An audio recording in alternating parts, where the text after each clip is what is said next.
l'Église de Centre, on transitionne vers un nouveau modèle d'Église. Donc, un modèle qui n'est pas axé seulement sur le pastorat, mais sur la mission. Un modèle d'Église missionnelle. Parce que qu'est-ce qu'on voit des Écritures à laquelle on veut adhérer, c'est que lorsque Jésus est venu bâtir son Église, il n'est pas venu bâtir une Église à partir d'une mission pastorale, même si, bon, on sait que Dieu, c'est le grand berger, il veut nous paître, il nous conduit, tout ça, ça ne change pas que ça, c'est là, mais il est venu bâtir son Église sur une vision prophétique et apostolique. Puis, on le voit juste si on regarde la définition de l'ecclésia, qui est le terme qui a été mentionné quand Jésus a dit « Je bâtirai mon Église ». Sur cette pierre, je bâtirai mon Église et les portes du séjour des morts ne prévaudront point contre elle. Dans le fond, le mot « ecclésia », qui voulait dire, quand il parlait d'église, eh bien, il ne parlait pas de bâtiment ou de rassemblement religieux, comme les belles grandes églises qu'on voit, OK? Mais il parlait d'une assemblée de citoyens du royaume des cieux appelés à représenter le gouvernement du ciel sur la terre. Puis j'ai écrit une petite définition ici. Dans la Grèce antique, l'ecclésia désignait l'assemblée officielle des citoyens appelés à gouverner. Donc c'était un terme qui était utilisé dans la société. Ils se réunissaient pour voter les lois, décider du budget, déclarer la paix ou la guerre.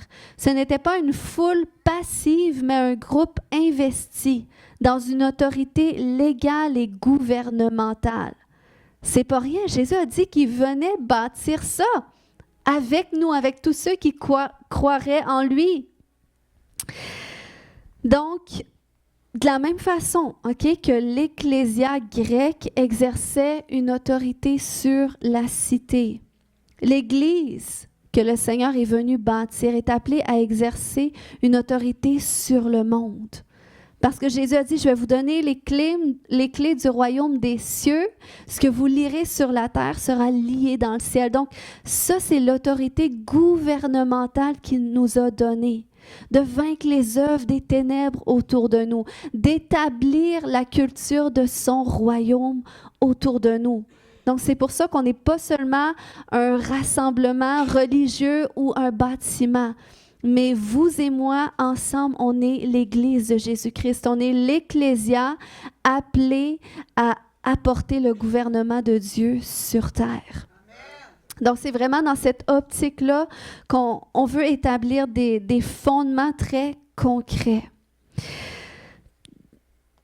Donc, on a commencé à élaborer sur la vie de Néhémie la semaine dernière, vous vous souvenez, pour nous inspirer sur la façon que Dieu peut fonctionner lorsqu'il communique une mission à quelqu'un qui l'appelle. On a vu deux éléments. On a vu premièrement qu'il y a un fardeau qui est venu sur Néhémie. Ça a commencé comme ça. Il y a une compassion qui est venue en lui le jour où est-ce qu'il a appris la condition de Jérusalem. Comment est-ce que ça allait pas bien du tout, les murailles étaient détruites. Donc, il a été remué au plus profond de ses entrailles, puis il s'est mis à pleurer. Il était dévasté devant cette nouvelle. Et souvent, c'était pas quelque chose de seulement humain, mais c'était divin. Il y avait un appel de Dieu qui commençait à s'installer dans le cœur de Néhémie, au plus profond de ses entrailles. Alors, la question pour nous, pour découvrir la mission que le Seigneur a pour nous, c'est qu'est-ce qui me fait pleurer? Qu'est-ce qui vient me chercher au plus profond de moi-même? Je vous ai raconté certains témoignages personnels. À un certain moment de ma vie, c'était d'avoir une église. Et ça a été dans mes débuts avec Jésus parce que, bon, il m'a préparé à ça. Puis c'est un fardeau qui grandissait à l'intérieur de moi. Dans une autre saison de ma vie, c'était d'être à la maison avec les enfants. Parce que ça faisait partie aussi d'une mission. Le Seigneur allait m'appeler à rejoindre les âmes d'une nouvelle façon au travers ce ministère-là, puis tout en étant avec mes enfants à la maison. Donc, ça peut varier en fonction des saisons. Mais toi, qu'est-ce que c'est? Et j'ai partagé là-dessus la semaine dernière, je ne sais pas si ça a déjà commencé à allumer certaines choses, à réveiller certaines choses. Sinon, ce n'est pas grave parce qu'on est encore là-dedans. Puis on va continuer de persévérer là-dedans. Parce que le Seigneur, il veut nous communiquer des missions spéciales. Puis il veut nous aider à mettre des mots dessus, à les définir, qu'on découvre la raison pour laquelle on a été créé et spécialement cette année, qu'est-ce que le Seigneur attend de nous?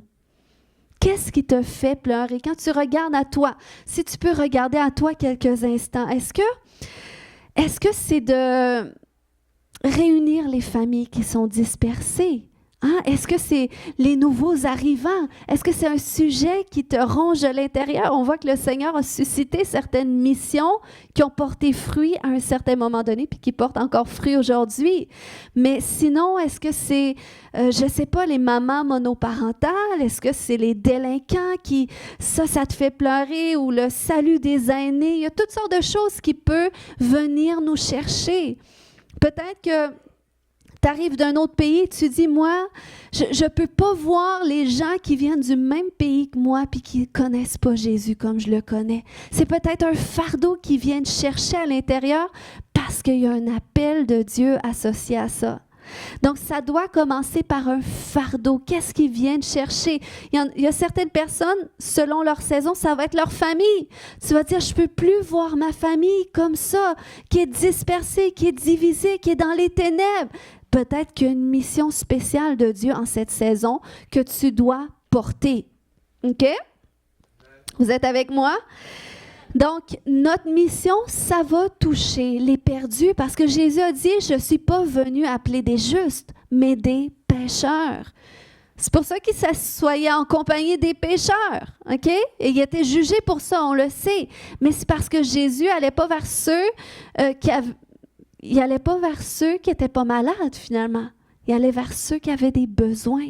Et c'est ça, le Seigneur, il nous interpelle en fonction de besoins qu'il désire répondre. Peut-être c'est la pauvreté, peut-être c'est les enfants orphelins, peut-être toi c'est une cause, peut-être tu dis, mais moi je veux voir tout le monde être sauvé. Moi c'est les nations, moi c'est être missionnaire dans les nations. Ça peut être quelque chose de grand, ça peut être quelque chose que tu dis, mais c'est impossible quand je regarde ma condition. Ça, c'est pas grave. Mais ça doit commencer par un fardeau.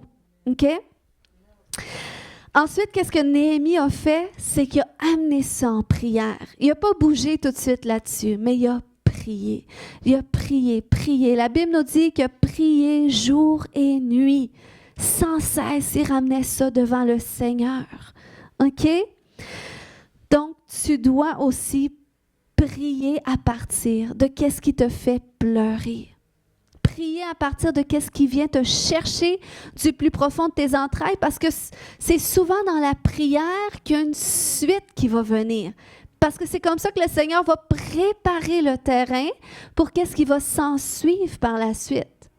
Puis, Néhémie, ça a commencé par un fardeau, ensuite ça a été la prière, mais vous savez, des fois ça peut être inversé. Des fois, le Seigneur peut commencer par la prière.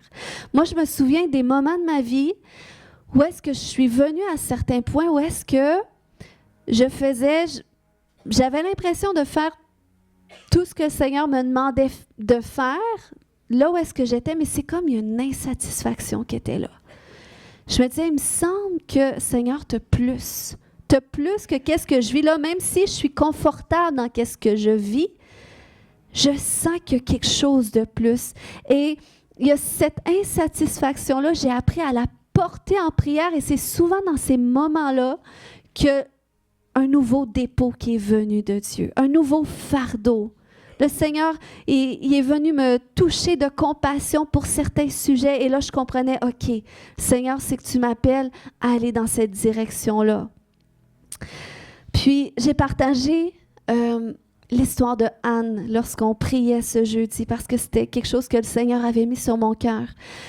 Anne, la maman de Samuel, si vous vous souvenez dans la parole de Dieu, dans le chapitre 1 du premier livre de Samuel, ça nous parle de Anne qui désirait tellement avoir un enfant. Elle désirait avoir un garçon. Puis, Mais ça nous dit dans la Bible que l'Éternel l'avait rendue stérile, puis son mari avait une autre épouse qui, elle, avait des enfants. Et il y avait comme cette irritation aussi de dire, mais Seigneur, elle, tu l'as bénie, mais moi, je suis stérile. Et des fois, il y a des saisons de notre vie comme ça. On est dans une thématique d'équilibre, de vivre selon le rythme de Dieu en prenant conscience que des temps et des saisons pour tout. Et il y a des saisons de notre vie où est-ce qu'on va porter moins de fruits? Où est-ce que peut-être qu'on peut sentir que c'est le désert, sentir que c'est la stérilité. Mais le Seigneur, dans sa stérilité, il remuait le cœur de Anne. Et Anne n'était pas satisfaite de sa situation. Elle n'était pas contentée. Elle n'a pas renoncé à son désir d'avoir un fils. Elle aurait pu dire, ben, c'est correct, j'accepte ma condition. Puis trop facilement, souvent, on s'assoit sur nos conditions pensant que c'est la finalité. Mais non, parfois c'est un passage, puis il tire à sa fin. Et le Seigneur va venir nous chercher à l'intérieur de nous-mêmes. Et un jour, Anne, elle a amené son désir devant Dieu parce que là, elle se rendait pour le sacrifice annuel avec son mari. Puis elle va devant le temple. Elle commence à pleurer encore une fois. Elle déverse son cœur devant Dieu. Comment est-ce qu'elle désire avoir ce fils? Et elle fait une promesse à Dieu.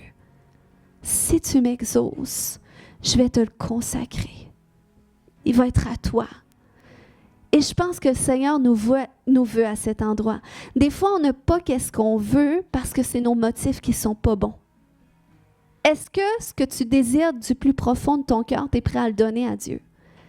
Tu es prêt à dire, Seigneur, cette chose-là, si tu m'exauces, ça va être pour ta gloire.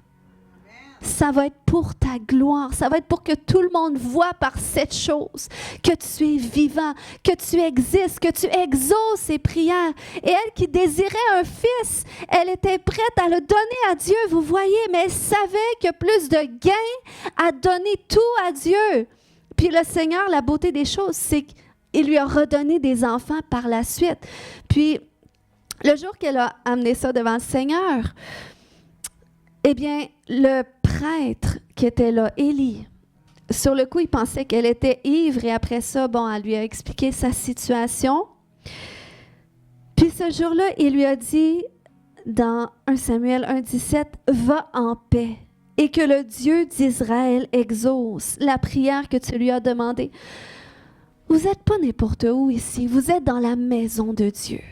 S'il y a un fardeau sur votre cœur, que vous désirez le Seigneur, il entend les désirs du plus profond des entrailles. Des fois, c'est parce qu'on ne veut pas assez. Des fois, c'est parce qu'on ne cherche pas assez Dieu qu'on ne le trouve pas. Donc, il veut qu'au plus haut point, tu dises, tu sois désespéré pour dire, Seigneur, je veux voir cette situation-là changer. Je veux voir telle chose se produire dans ma vie. Puis, le prêtre a dit ça. Puis la Bible va nous dire qu'à partir de ce moment-là, son visage a changé. Parce que là, elle a laissé son fardeau entre les mains de Dieu. Elle est partie avec cette parole du grand prêtre, du prêtre. Puis ça nous dit que dans l'année qui a suivi, et on est encore en début d'année, OK? On est le 2e mois de l'année. Dans l'année qui a suivi, elle a conçu.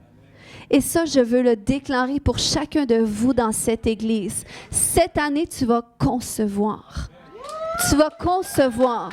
Mais commence par amener ton cœur devant Dieu, à laisser Dieu disposer ton cœur pour que ses désirs, même, il les déverse en toi. OK? Donc ça, c'est l'étape de la prière, l'étape d'amener tout ce qui est dans notre cœur devant Dieu. OK? Ça, c'est important si on veut entrer dans notre mission divine cette année. La 3e étape qui est venue pour la vie de Néhémie, c'est qu'il a reçu une vision de la part de Dieu. C'était pas seulement, des fois, le Seigneur va nous appeler seulement à intercéder pour des sujets. Et ça, c'est important de le savoir. Des fois, on peut avoir des fardeaux, mais là, si tu as tous les fardeaux du monde, ben c'est sûr, tu vas te dire, c'est où je peux avoir le temps de faire ceci, cela. Tu n'es pas appelé à t'impliquer dans tout. Des fois, c'est juste comme intercesseur, OK? Des fois, le Seigneur dit, la mission là-dessus, c'est seulement de prier. Le reste, prie que j'envoie des gens, prie que j'envoie des ouvriers pour ça. Et c'est correct, c'est notre responsabilité. Mais il y a d'autres fois qu'il y a une implication. Et là-dedans, Néhémie avait une implication. Donc, on lit ce matin, on va lire quelques passages en Néhémie 2. Au verset 1 à 8, ça dit « Durant le mois de Nissan », donc vous vous souvenez, le fardeau est tombé sur la vie de Néhémie. On était au mois de novembre-décembre. Le mois de Nissan, ça représente le mois de mars-avril. Et on arrive au mois de mars-avril. Oh, il n'y a pas de hasard avec Dieu. Je sens qu'il y a des choses spéciales qui arrivent, OK? Qui sont sur le point. Donc, ça nous dit que la 20e année du règne de l'empereur Artaxerxès, je pris du vin qui était devant l'empereur pour lui en servir. Jamais auparavant je n'avais paru triste en sa présence. Alors l'empereur me demanda « Pourquoi as-tu mauvaise mine? Tu ne sembles pourtant pas malade. Ça ne peut être qu'un chagrin de cœur. » Je fus saisie d'une grande crainte, mais je lui dis « Que l'empereur vive toujours. » Comment n'aurais-je pas un air triste alors que la ville où sont enterrés mes ancêtres est en ruine et que ses portes ont été détruites par le feu? Donc, lisez bien. Alors l'empereur me demanda, « Que veux-tu donc? » OK. Il faut comprendre qu'à ce moment-là, quand l'empereur lui pose cette question-là, c'est parce que Néhémie avait déjà une vision. C'est parce que Néhémie était déjà prêt à pouvoir répondre à ce type de questions. Et parce que pris le temps dans la prière, parce que préparer le terrain par la prière, Dieu avait fait en sorte que ce jour-là, qu'il puisse partager son cœur à l'empereur. Et regardez la suite. Donc, au verset 4, il dit « Que veux-tu donc? » Et là, Néhémie dit « J'adressais une prière au Dieu du ciel. » Donc, je ne sais pas s'il s'est retiré, a prié ou bon, c'était déjà fait. Mais il a répondu à l'empereur « Si tel est le bon plaisir de l'empereur et si tu as agréé ton serviteur, veuille m'envoyer en Juda, dans la ville où mes ancêtres sont enterrés pour que je puisse la rebâtir. » Donc, vous voyez, il y avait la vision qui était claire. L'empereur qui avait l'impératrice assise à ses côtés me demanda alors « Combien de temps durera ton voyage et quand seras-tu de retour? » L'empereur accepta donc de me laisser partir et je lui indiquai un délai. Puis j'ajoutai, « Si l'empereur le trouve bon, pourrait-on me donner des lettres? » Donc, vous voyez, il y avait même des demandes, mais Dieu avait tout planifié pour les gouverneurs de la province à l'ouest de l'Euphrate pour qu'ils me laissent passer jusqu'au pays de Juda, ainsi qu'une lettre pour Asaph, l'intendant des forêts impériales, afin qu'il me fournisse du bois de charpente. Donc, il n'y avait rien à ce moment, il y avait seulement la vision. Mais le Seigneur a mis dans son cœur, « Écoute, tu vas avoir la faveur de l'empereur, demande des lettres pour avoir aussi les matériaux pour reconstruire. » Et là, ça dit, OK, à la fin du verset 8, « L'empereur me procura ces lettres, car mon Dieu agissait avec bonté en ma faveur. » Peux-tu le dire avec moi? « Mon Dieu agissait avec bonté en ma faveur. » Amen. Alléluia. Le verset n'était pas là? OK, bon. Donc, le Seigneur l'a favorisé. Le Seigneur a agi avec bonté en sa faveur parce que Néhémie avait préparé le terrain par la prière. C'est une étape tellement cruciale. Donc, OK, la vision. Quelle est ta vision en ce moment par rapport à ce que tu portes? Peut-être qu'il y a des choses qui commencent à remuer à l'intérieur de toi. Peut-être tu as entendu des choses dans ta pensée que le Seigneur disait par rapport à ta mission. Mais c'est quoi ta vision avant que tu fasses quoi que ce soit? Ça prend une vision. Parce que la Bible va nous dire que quand on est sans vision, on est sans frein. Donc, on peut prendre n'importe quelle direction parce que la vision, elle n'est pas claire. Donc, quelle est ta vision? Tu as besoin de prier, de porter en prière ce que le Seigneur te met à cœur jusqu'à ce qu'il y ait une vision claire qui se dessine. Il a dit que quand on place en lui notre appui, on trouve dans notre cœur des chemins tout tracés. Puis le Seigneur ne nous révèle pas nécessairement à l'avance ces chemins-là. Mais c'est dans certaines saisons de notre vie où est-ce que, on est prêt. On est prêt à recevoir une direction claire de la part de Dieu. Il y a un chemin que je ne voyais pas avant, que, je sens que ça se dessine à l'intérieur de moi. Pourtant, ça a toujours été là, parce que le Seigneur l'a mis en toi depuis le jour qu'il t'a mis dans le ventre de ta mère. Mais là, c'est venu la saison pour toi, dans ce désir aussi de connaître ce que le Seigneur attend de toi. C'est là qu'il va te montrer. Donc, je veux t'exhorter, tant que tu n'as pas de vision, d'intention claire par rapport à ce que tu portes, continue de l'amener en prière. Tu peux demander conseil pour t'éclairer, parce que la Bible même va nous dire que, le salut est dans un grand nombre de conseillers, tout ça, mais ta responsabilité initiale, c'est de prier. J'aime une phrase que notre frère Serge a dit un jour. Il a dit, on peut prier pour toi, mais on ne peut pas prier à ta place. Donc, on peut prier pour le fardeau que tu portes, mais on ne peut pas le porter non plus à ta place. Donc, ça, c'est ta responsabilité de le faire. Et ce n'est pas quelque chose de simple, parce que parfois, ça prend du temps. Ça prend qu'on mette notre agenda de côté pour chercher la face de Dieu. Et ça prend un temps avant que ça grandisse. Puis plus que la mission, elle est grande, plus que la préparation le sera aussi. Je ne sais pas s'il y en a qui se souviennent, ceux qui étaient présents. Tu sais, je suis en train de mettre des mots concrets sur le fait qu'on rentre dans une transition en tant qu'Église. Mais ceux qui ont une bonne mémoire, qui se souviennent, cette transition-là, ça fait plusieurs mois que le Seigneur l'a travaillé dans mon cœur, puis elle a fait un chemin. Il y a eu tellement de larmes, de temps de prière, puis ça a pris du temps avant que je mette des mots dessus, avant que ce soit clair et tout. Mais je me souviens un moment spécifique où est-ce que je n'ai pas pu contenir mon cœur devant vous. Normalement, le Seigneur, il me fait grâce que je suis capable de porter mes choses sans que ça paraisse nécessairement. Mais à un moment donné, on a eu des invités parce que c'était l'année qu'on célébrait nos 10 ans, en 2024. Puis on a reçu la visite du ministère Génération Unité. Je ne sais pas si vous vous souvenez. Puis, ceux qui sont en charge, Joël et Anna, ils ont dit des mots clairs sur tout ce que je ressentais dans l'esprit. Et je me suis écroulée en larmes devant vous. Est-ce qu'il y en a qui se souviennent de ce jour-là? Mais vous voyez, puis c'était cette transition-là.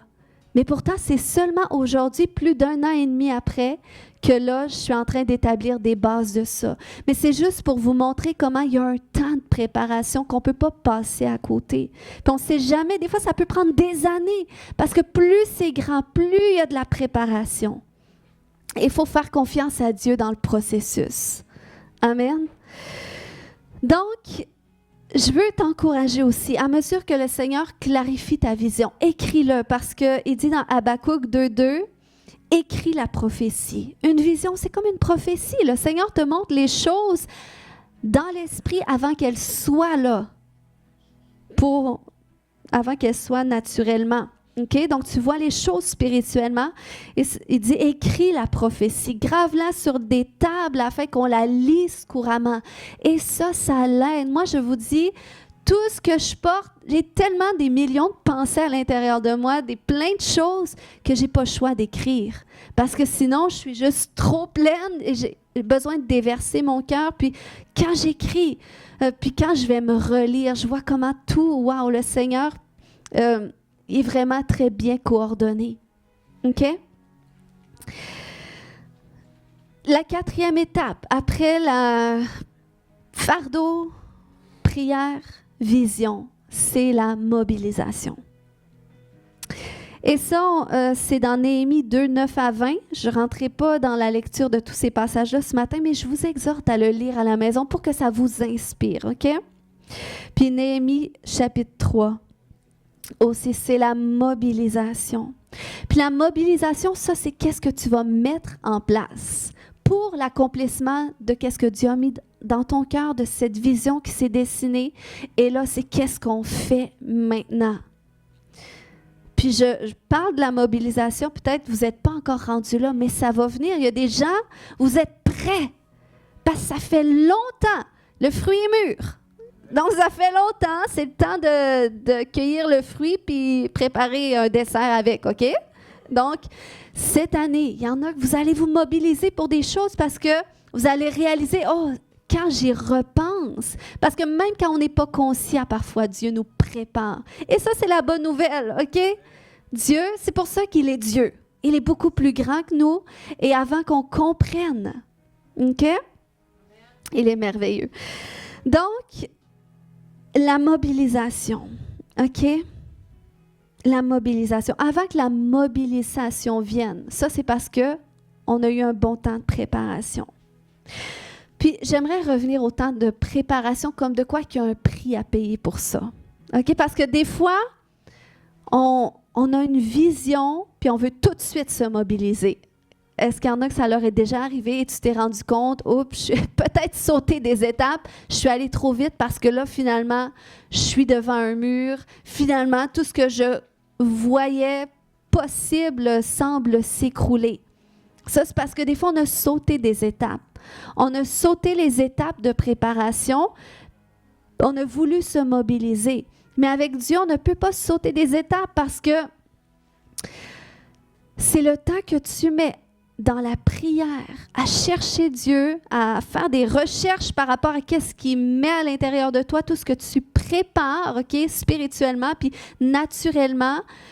Ça, c'est les racines de l'arbre qui va pousser. Mais parfois, on a le potentiel, on a la vision, tout ça, donc on veut se mobiliser. Et finalement, l'arbre, ben, il n'y a pas assez de racines. Donc, qu'est-ce qu'il fait? Il vient des vents, tout ça, et l'arbre finit par tomber. Et c'est ce qui explique pourquoi il y a beaucoup de choses, même quand on est chrétien, qu'on peut entreprendre. Et ça ne dure pas dans le temps. Ça semblait être un témoignage au début, mais finalement, vu la tournure que ça prend, il y a eu des étapes qui n'ont pas été respectées. Ça, c'est important. Je vous ai parlé de mon appel de pasteur. C'est vrai que ça a été très vite. Dans la première année de ma conversion, le Seigneur m'a conduit à ouvrir une église. Okay? Je ne dis pas que c'est le modèle que le Seigneur utilise tout le temps.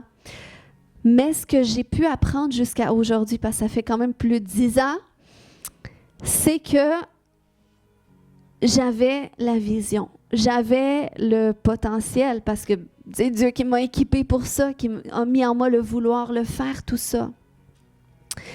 Mais il y a eu de nombreuses années où est-ce qu'il n'y avait pas beaucoup de fruits, OK? À cette église-là qui grandissait très peu spirituellement, qui grandissait très peu en nombre. Ça a été long, le processus. Pourquoi? Parce qu'il fallait aussi que mes racines se solidifient. Donc, le Seigneur a permis que ça arrive, mais je ne pouvais pas non plus sauter d'étapes personnelles. Puis, le Seigneur, c'est quand même une implantation d'église. Donc, il y a tout aussi une structure, des fondements d'église qu'il veut établir. Et ça, j'ai fait partie du processus en même temps. Mais aujourd'hui, on commence à voir certains fruits. Mais là, je sais que je dis ça, mais je sais que l'on s'en va encore vers une autre direction, vers une expansion. Donc là, c'est encore quelque chose de nouveau, mais j'aime le nouveau. Je n'ai pas peur du nouveau par la grâce de Dieu. Bon, je dis ça, c'est Dieu qui me donne sa grâce, puis j'apprends en même temps. Mais Dieu est bon, OK? Donc, il faut consacrer le temps à l'invisible avant la mobilisation. Puis qu'est-ce qui est intéressant avec Néhémie, OK? C'est que le jour où est-ce qu'il a commencé son voyage pour aller sur place à Jérusalem, eh bien, la Bible va nous dire, puis je ne lirai pas tout, mais c'est dans le chapitre 2 de Néhémie, la Bible va nous dire que Néhémie, il travaillait encore dans le secret, OK? Pendant la nuit, alors que tout le monde dormait, c'est là qu'il allait visiter Jérusalem, qu'il allait voir les ruines, tout ça, à quoi ça ressemblait. Puis ça nous dit dans la parole qu'il n'avait pas dit à personne qu'est-ce que Dieu avait mis dans son cœur. Et il était prêt à se mobiliser, mais il voulait encore préparer le terrain, être vraiment sur place, voir à quoi ça allait ressembler. Puis ça, c'est aussi un conseil pour nous de ne pas parler trop vite aux gens de qu'est-ce qui mijote à l'intérieur de nous. Discerne les personnes à qui tu dois en parler et discerne le temps aussi, le bon temps pour en parler. OK? Donc, c'est ce que Néhémie a fait. Il a attendu que ce soit le temps. Il est allé explorer les lieux. Il est allé voir à quoi ça ressemblait. Et c'est après ça qu'il a partagé sa vision. On lit au verset 17 de Néhémie chapitre 2, qui leur dit alors, « Vous voyez le malheureux état où nous sommes. Jérusalem est détruite et ses portes sont consumées par le feu. Venez. » Donc là, c'était plus seulement Néhémie qui a reçu un appel, une mission personnelle. Mais là, il était en train d'engager les gens avec lui parce que ce n'était pas une affaire de juste Néhémie. C'était un appel collectif pour tout un groupe de personnes. Et c'est là qu'il leur a lancé, il leur a tendu la perche, il a dit « Venez, rebâtissons la muraille de Jérusalem et nous ne serons plus dans l'opprobre. » Puis, regardez qu'est-ce qu'ils ont répondu ensemble. Au verset 18, là, il leur a raconté comment la bonne main de son Dieu avait été sur lui. Et là, ensemble, ils dirent, « Levons-nous et bâtissons. » Donc, ils ont capté la vision, ils ont embarqué dans la mission. Et je pense que c'est ce que le Seigneur veut faire avec vous aussi. Je ne suis pas juste en train de prêcher un message édifiant, mais c'est vraiment un appel à embarquer dans quelque chose de plus grand que vous. Amen. Dans l'appel que Dieu a pour vous.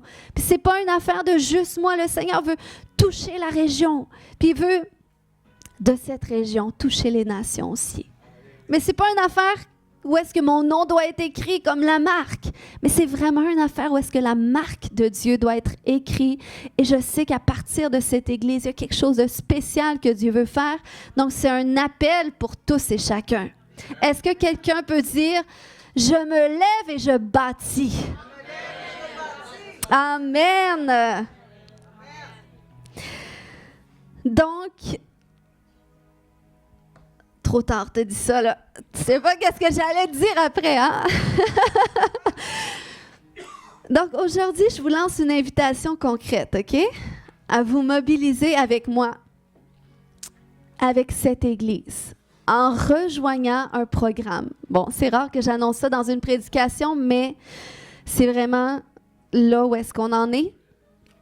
Il y a un programme que je vais débuter, OK? Si quelqu'un dort à côté de toi, je te permets de le réveiller, OK? Écoutez bien, là. Donc, il y a un programme que je vais débuter à la mi-mars. Ça va être pendant 6 dimanches. Dis à ton voisin 6 dimanches.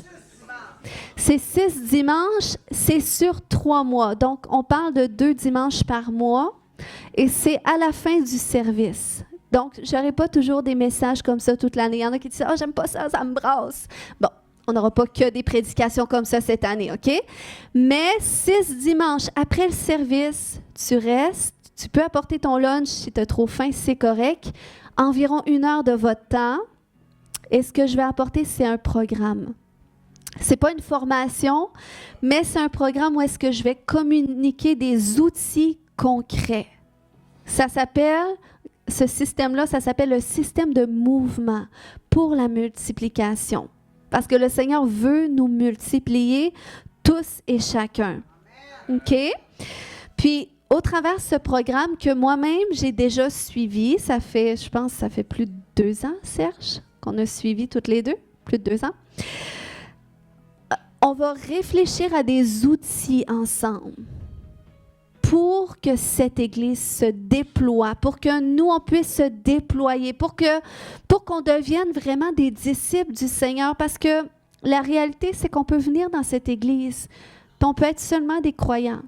On n'est pas des disciples parce qu'on ne fait rien de concret qui témoigne qu'on est des disciples du Seigneur. Puis, un élément qu'on va voir, entre autres, au travers de ce programme-là, c'est que un fruit qui détermine si tu es un disciple du Seigneur, c'est que tu fais d'autres disciples. C'est que tu te reproduis.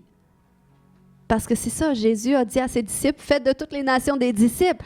Puis on peut dire, je suis le Seigneur, mais si je ne me reproduis pas dans mon secteur d'influence, là où est-ce que Dieu m'a placé en fonction de mon appel, de ma mission, parce que ça peut s'incarner de différentes façons. Je ne dis pas qu'il y a seulement un modèle. Puis je ne dis pas que pour faire des disciples, ça veut dire que tu devrais rapporter quelqu'un à l'église toutes les semaines. Non, ça s'incarne de différentes façons.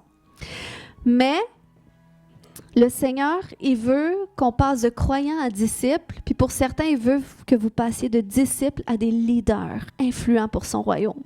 Donc, on va voir comment est-ce qu'on peut se développer, parvenir à cet endroit-là, puis d'être vraiment libéré dans nos missions.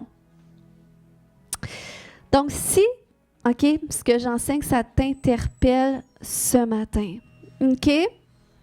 Si tu dis, moi, je veux me lever avec cette Église, puis je veux participer, tu arrives dans un bon moment, Dominique. Tu dis, moi, je veux me lever, je veux participer à la construction. Là, on ne parle pas de la muraille de Jérusalem, mais on parle de la construction des nouveaux fondements de cette Église. Si tu dis, moi, je veux participer parce que oui, je sens qu'il y a une expansion qui arrive. Je sens que le Seigneur veut aussi me déployer, il veut me multiplier. Donc, oui, je veux me lever, je veux bâtir. Eh bien, je vais te demander, dans quelques minutes, quand je vais prier, tu vas venir signer ton nom sur cette feuille. OK? C'est du concret aujourd'hui. Donc, c'est pas grave, OK? S'il y en a qui c'est trop vite, il y en a qui doivent prendre le temps d'y penser, il y en a qui doivent jeûner, prier, vous pouvez le faire. Jeûne pas 21 jours parce qu'on va déjà avoir commencé dans 21 jours, OK?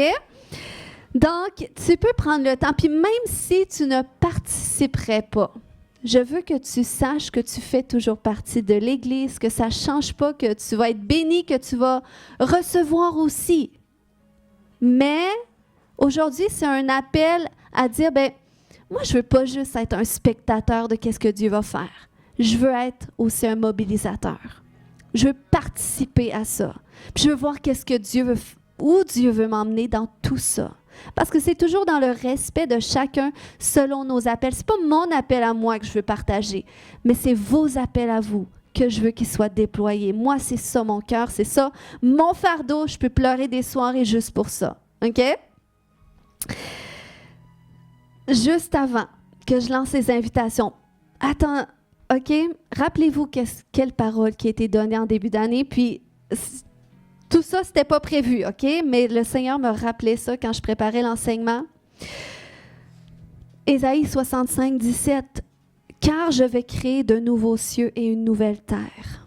On ne se rappellera plus des choses passées, elles ne reviendront plus à l'esprit. » C'est une année où est-ce que Dieu veut susciter des nouvelles visions, puis des nouvelles administrations de ces visions sur la terre, des nouveaux dons, des nouvelles missions, des nouvelles façons de vivre pour Jésus, de témoigner de Jésus.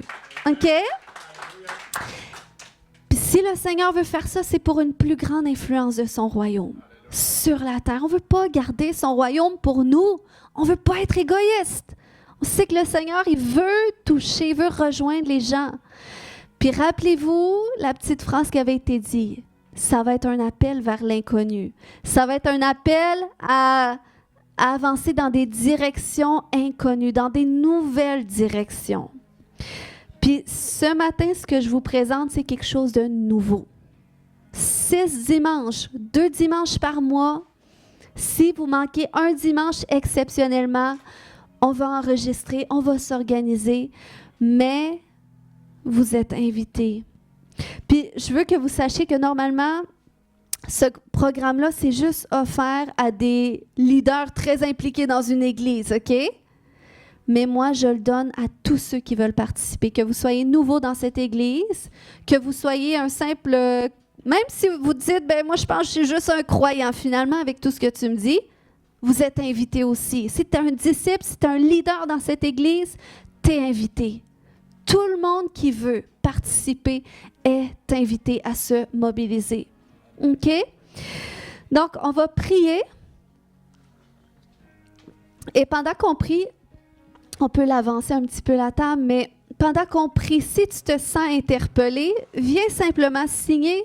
Si je te fais signer, c'est parce qu'après ça, je vais te contacter, puis je vais te donner les détails, OK? Si tu as des questions à la fin, tu peux venir me voir, mais je pense que pour le moment, c'est quand même clair. Si tu dis, ben moi, je vais m'inscrire, puis peut-être après la première réunion, tu vas dire, je suis pas certain, c'est pas grave. C'est vraiment, vas-y avec une conviction personnelle. Seigneur, est-ce qu'on peut quand même se lever ou rester assis? Faites comme vous voulez, mais ce matin, Seigneur, viens chercher nos cœurs ce matin. Viens nous interpeller en fonction de qu'est-ce que tu veux faire aujourd'hui. Et qu'est-ce que tu veux faire cette année? Et Seigneur, si tu nous appelles à nous mobiliser, Seigneur, on ne veut pas résister à ton appel, même si on ne sait pas à quoi ça va ressembler. Alléluia. Abraham ne savait pas dans quelle direction il allait aller. Il ne savait pas à quoi ça allait ressembler de tout quitter ce qui était familier. Mais il a obéi. Et si Dieu t'appelle, réponds ce matin. Alléluia. Père, je te remercie. Je te remercie, Seigneur Dieu, que tu nous as choisis, Père. Tu nous as choisis individuellement, puis tu nous as aussi choisis en tant que tribu. Tu nous as aussi réunis ensemble. Alléluia. Il y en a que le Seigneur vous a pris parmi les nations à l'autre bout du monde. Ben, pour nous, c'est l'autre bout. Puis il vous a amenés ici. Seigneur, on te rend grâce pour ça, parce que toi, tu connais l'avenir, tu connais les projets que tu as, puis merci parce que tu as jugé qu'on avait ce qu'il fallait pour être participant, pour nous mobiliser, pour reconstruire tout ce que tu veux reconstruire. Seigneur, on bénit ton nom. Est-ce qu'il y a des gens qui peuvent prier avec moi? J'aimerais ça ne pas prier seul ce matin. Alléluia, quelle joie, quel privilège, Seigneur Dieu, avons-nous de pouvoir être participants de ton œuvre, Seigneur Dieu. Tu nous fais assez confiance pour qu'on soit des témoins de toi, Seigneur Dieu. Alléluia.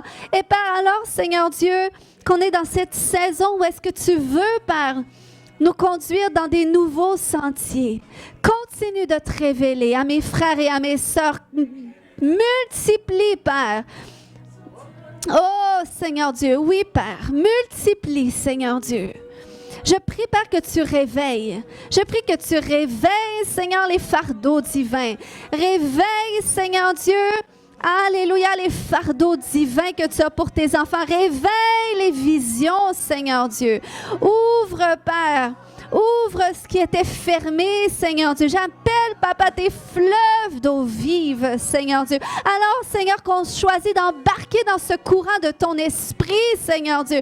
Transporte-nous là où est-ce que tu veux, Seigneur Dieu. Ravive-nous, Seigneur Dieu. On veut être vivant pour toi. On n'a pas reçu un esprit pour nous garder cachés. Oh, Seigneur Dieu, tu veux qu'on se lève et qu'on brille, Seigneur Dieu.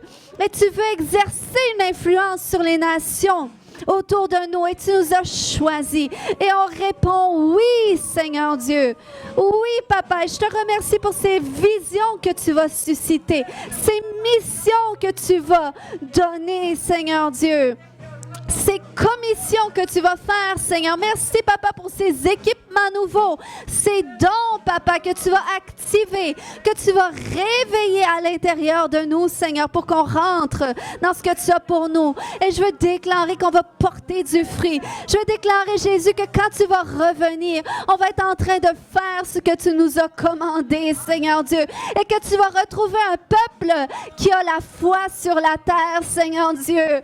Oui, quand tu vas revenir, je veux déclarer qu'on va être de ceux qui vivent par la foi, qui vivent pour toi, qui te suivent. Alléluia. Kaya shoko mama yashata, rema kata yashete, koya shata mama maya shete, koya shata. Oh, le Seigneur élargit, il élargit les visions. Reke, il élargit. Oh, Remakata. Kamaya Shonto, merci Jésus. Merci Jésus pour tes bienfaits. Merci Jésus. Koya Shata. Kaya Shoto Mama Maya Shante. Oh, Ramakata. Alléluia. Oh, le Seigneur est bon. Si tu es dans ce lieu ce matin, pendant que les gens signent, pendant qu'on nos chantres adorent le Seigneur ce matin. Alléluia, je sentais que le Seigneur guérissait quelqu'un qui a les jambes lourdes. Si c'est toi ce matin, tu dis, moi j'ai les jambes lourdes, c'est vraiment quelque chose de difficile, ça tombe dans mes genoux, le Seigneur veut te guérir ce matin. Alléluia. Tu peux venir devant. Le Seigneur veut te guérir. Est-ce que Serge, viens derrière, s'il te plaît. Alléluia. Les jambes lourdes aussi.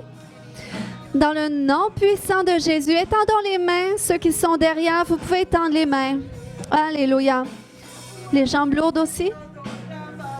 Je brise tout héritage générationnel de jambes lourdes. Dans le nom puissant de Jésus-Christ, je les détache de vous maintenant et j'ordonne maintenant à vos jambes d'être guéries. Alléluia, sois guéris maintenant. Dans le nom de Jésus.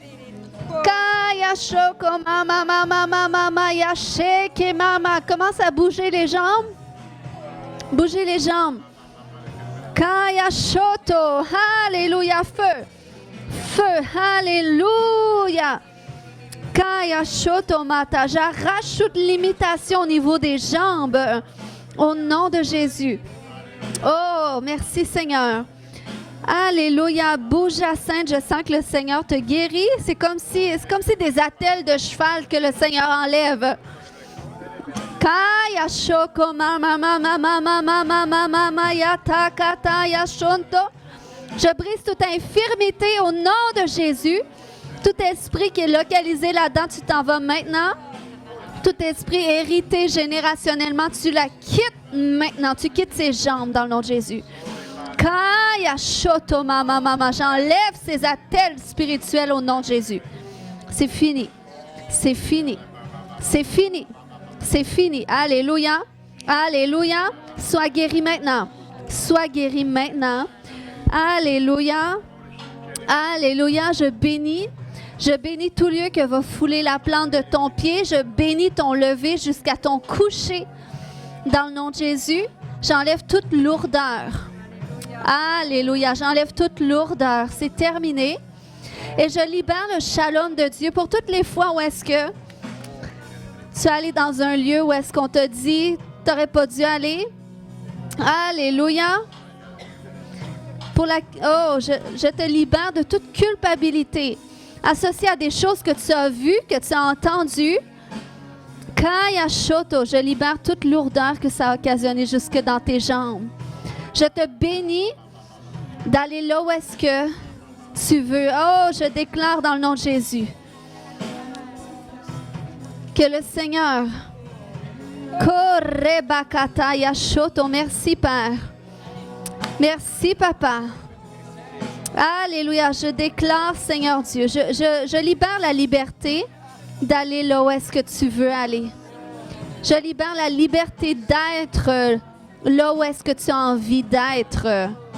Dans le nom de Jésus, sois guéri dans tes jambes. Merci, Seigneur. Au nom de Jésus, je commande à ces douleurs d'articulation maintenant. J'appelle le feu de Dieu dans les articulations maintenant dans le nom de Jésus. Seigneur, purifie, Père. Purifie tout ce qui amène, Seigneur Dieu, l'inflammation dans le nom de Jésus. Alléluia, j'arrache toute inflammation dans le nom de Jésus. Amen. Amen. Alléluia. Kaya shoko mama yashante. Kaya shoko manta, au nom puissant de Jésus, j'arrache ces douleurs maintenant dans les jambes. Kaya shoto, merci Jésus que tu apaises, que tu enlèves tout ce qui est inflammé dans le nom de Jésus. Que le corps suive les activités physiques. Merci Père que tu augmentes sa capacité dans le nom de Jésus. Amen. Bouge les gens. Combien de pourcents?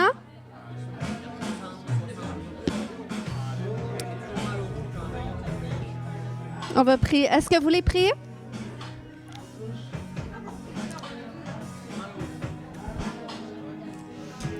Alléluia. Merci, Papa. Merci, Seigneur Dieu, pour ces noms, Père. Merci pour la bénédiction sur ta maison. Alléluia. Je vous bénis. Je vous souhaite un bon dimanche. Si vous avez d'autres quêtes, venez à l'avant. Sinon, les femmes, n'oubliez pas de rester. Ça va nous faire plaisir d'avoir ce temps avec vous. Bye bye.